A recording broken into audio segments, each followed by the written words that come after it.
could embed you with one team for the day, and only one team. The one closest to my house. Well, no, the most interesting team today will be Washington is the first name that jumped to mind. I think the Commanders are going to be active now.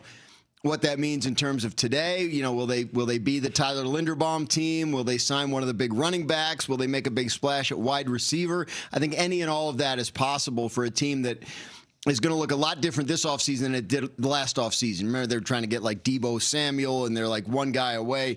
This year, I think they're going to be thinking more about long-term building block types, longer-term contracts for younger players that they think they can have around for a while. So I think they could be the most active team. The one I'm most fascinated to see what they do specifically is Minnesota at quarterback, because I think that's sort of the fulcrum for the whole quarterback market. All the quarterbacks want to go there. And only probably one of them will. So who do they settle on, and then what does that mean for the rest of those guys? Graz, for years now, we've been in the will they, won't they with the Las Vegas Raiders with trading Max Crosby. They finally got to the place where they were willing to do that on Friday with the Baltimore Ravens to the tune of 2 first-round draft picks. I'm curious to know, how did we get to this place, and now what's next in terms of the possibilities for the Raiders with those 2 first-round draft picks from the Ravens in addition to their own? Well, I think how we got to this place, you mean how we got to the point where Max Crosby's not going to be on the Raiders anymore? Yeah. They went to him with 2 games left in the season last year and said, we're putting you on IR. And he said, I'm healthy enough to play. And they said, doesn't matter, we're putting you on IR. And his reading of that, which I think is a fair one, is that the Raiders were not trying their best to win those last couple games because they wanted to make sure they got the first pick in the draft. So I think that sat wrong with Max Crosby and probably triggered a desire on his part to be somewhere where he thought they were taking winning a little more seriously, and Baltimore obviously has always done that. So 2 first-round picks, I think you got to do it if you're the Raiders, especially if you have any inkling that maybe he's not, doesn't want to be there anymore. And, yeah, for the Raiders now, the point is let's use those picks to build this out the right way. Like, we are going to draft Fernando Mendoza, and we need to build a strong team around him. So let's do it and make sure it's sustainable long-term. 2 first-round picks from Baltimore over the next 2 years, one of which is the 14th pick in this year's draft, is going to help with that. Graz, let's go back to what you said about the quarterbacks and the Vikings. You said basically all the quarterbacks that are available, the first choice for them would be the Vikings. So that would be Kyler Murray, that would be Geno Smith, that would be Kirk Cousins, that would be Aaron Rodgers, amongst others. Yeah, probably fair. Does that say more about how great they think Kevin O'Connell is, or how terrible they think J.J. McCarthy is? The former. Now, I think McCarthy's struggles and the fact that the Vikings are looking for a veteran are a signal that maybe McCarthy's not as solid there as he seemed he was a year ago. And if you're going to Minnesota, you're going there with the understanding they were going to try JJ first, even if they signed you. So that's why Daniel Jones leaves, Sam Darnold leaves, etc. So I think there's a feeling that with Kevin O'Connell. You can have success at a high level at quarterback. I think you've seen, other than J.J. McCarthy, everybody who's played quarterback there has had some level of success. Last year, they managed to win 9 games while getting actively detrimental quarterback play. So, like, if you feel like you could even be average, you feel like I'm going to be playing for a playoff contender. And so I think that's what makes them desirable, is just sort of the infrastructure there. I mean, look, they do very well every year in the NFLPA surveys. Like, it's a nice place to play, right? Like, it's a great place to practice. I think there's a lot about Minnesota that people are excited about. And when you play quarterback right now, in terms of the available jobs, that seems to be the one that you can look at and say, this is going to be the best for me in my career. Graz, over the weekend, the Eagles extended defensive tackle Jordan Davis to big money. The reporting is that they want to extend Jalen Phillips, who they traded for midseason last year. Yep. And there are also rumblings about them potentially taking calls on defensive tackle Jalen Carter.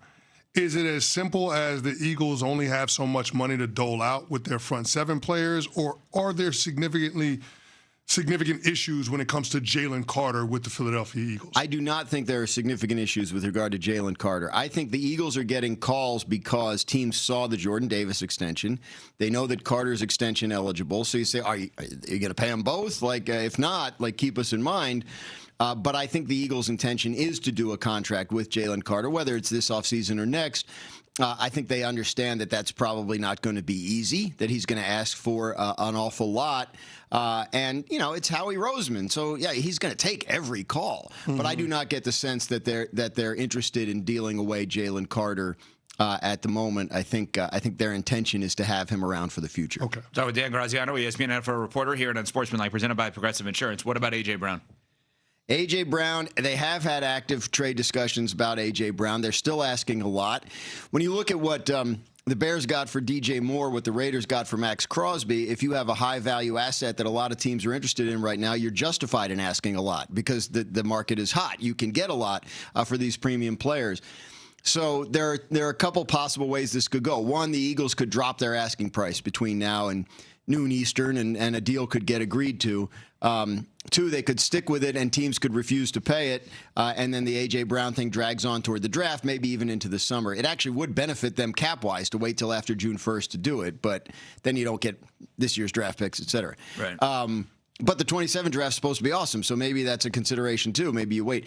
And the other thing is, like, a team like the Patriots could say yes. Okay, fine. Whatever you're asking for, whether it's 2 first-round picks, a first and a second, whatever it is, and acquiesce, and then A.J. Brown could be gone from Philly by day's end. I think unless something picks back up this morning, I think this seems like a situation that's kind of cooled off a little bit in recent days.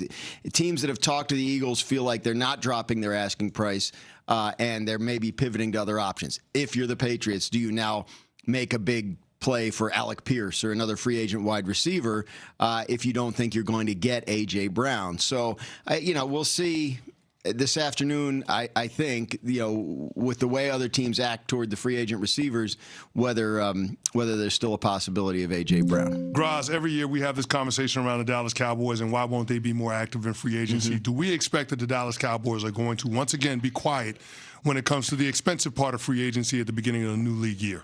I think they'll be more active than we're used to them being. I don't know that they're going to break character to an extent that will make everybody, the Cowboys are going crazy. I think, like, for instance, they were aggressively trying to get Max Crosby. They had a good offer on the table. They felt like it compared favorably with what ultimately the Raiders got from the Ravens, but the Raiders chose Baltimore's offer. So I don't think that necessarily means, like, if you're Dallas, you pivot to paying $30+ million a year to Trey Hendrickson. Because, Crosby's still on the right side of 30. He's been a difference-making player in a bad situation. Like, I think he makes more sense if you're the Cowboys to stretch. Now that he's gone, could they try for Hendrickson? Sure, but in terms of, like, if they're, I don't think they're getting in a bidding war for a 31-year-old edge rusher. I think they're more likely to look at some of the younger guys on the market and see, like, we need an edge rusher, we need a linebacker, we need a safety, we need a cornerback. If you go all in on one, then you're kind of limiting yourself on the others. So I think you'll see them be active in bringing guys in from the outside. I'm not sure that they're going to be setting any records for spending at those positions. I think it'll be more targeted. Graz, has there been any move that you think could trigger moves that weren't initially going to happen? Let me explain what I mean by that. Please.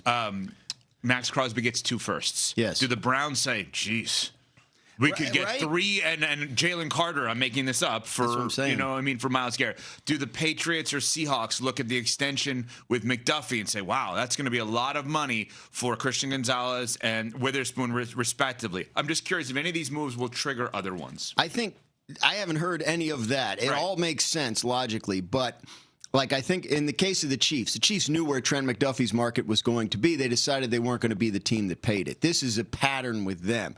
You go back to L'Jarius Sneed, Charvarius Ward. You can go back. Tyreek Hill. I was just thinking about cornerbacks specifically. Now, right? Who was a guy that ended up with the Rams? Marcus Peters. Marcus Peters, exactly. Yeah. So they believe they can draft and develop cornerbacks and replace these guys. So then they've been correct. So that's been their pattern. I don't think the Patriots or the Seahawks are looking at that and moving. I don't think the market surprised either of them. If they're going to extend those cornerbacks, it's probably going to be at something close to that level. I think Cleveland should think about trading Myles Garrett, but I've never, ever been told anything from there other than no. They don't want to do it.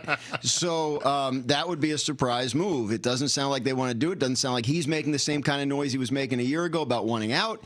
So, yes, you would think that they could do that, get something like what the Raiders got for Crosby and kickstart a rebuild, but it doesn't seem like that.